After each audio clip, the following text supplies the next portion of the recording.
Berjumpa kembali dalam kelas kimia. Apa kabar kalian semua? Semoga sehat selalu ya. Kita akan membahas materi tentang konsep laju reaksi serta teori tumbukan.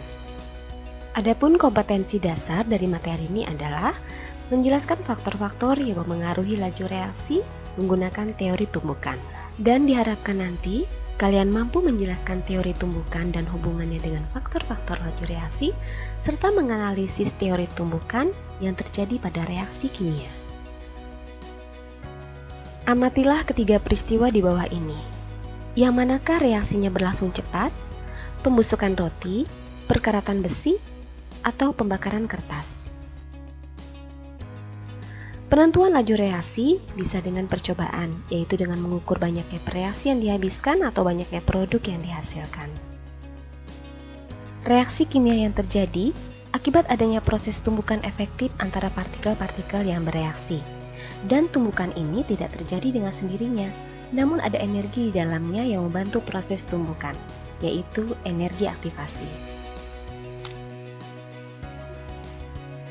Mari kita saksikan peristiwa tumbukan pada tayangan berikut. Apabila kita memiliki molekul kuning dan molekul merah yang dapat bereaksi, kemudian kita mencampurnya seperti ini, apa yang sebenarnya terjadi dalam campuran tersebut? Mari kita lihat lebih dekat.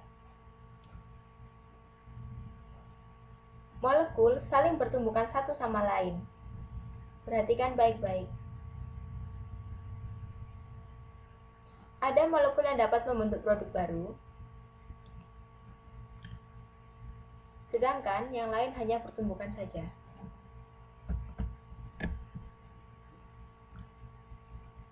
Tidak semua tumbukan dapat menghasilkan produk.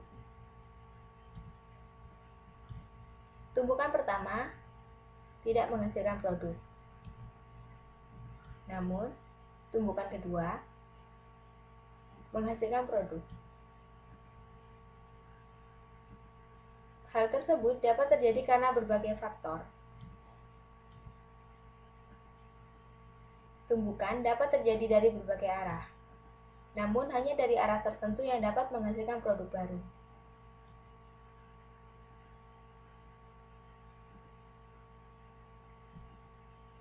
Masih ada satu faktor lagi. Ketika bermain plastisin, untuk mencampur kedua warna, kita menggunakan tenaga dari tangan. Begitu pula dengan molekul, membutuhkan tenaga yang cukup agar terbentuk produk. Tenaga tersebut disebut energi aktivasi. Tumbukan yang menghasilkan produk merupakan reaksi kimia.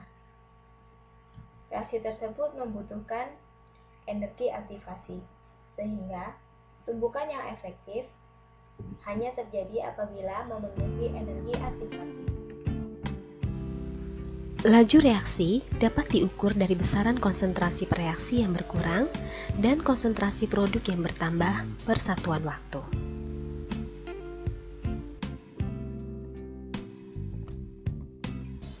Cepat atau lambat suatu reaksi kimia tentunya dipengaruhi oleh banyak faktor. Saat kalian membersihkan kamar mandi, apakah kalian menambahkan cairan desinfektan tersebut dengan air kembali?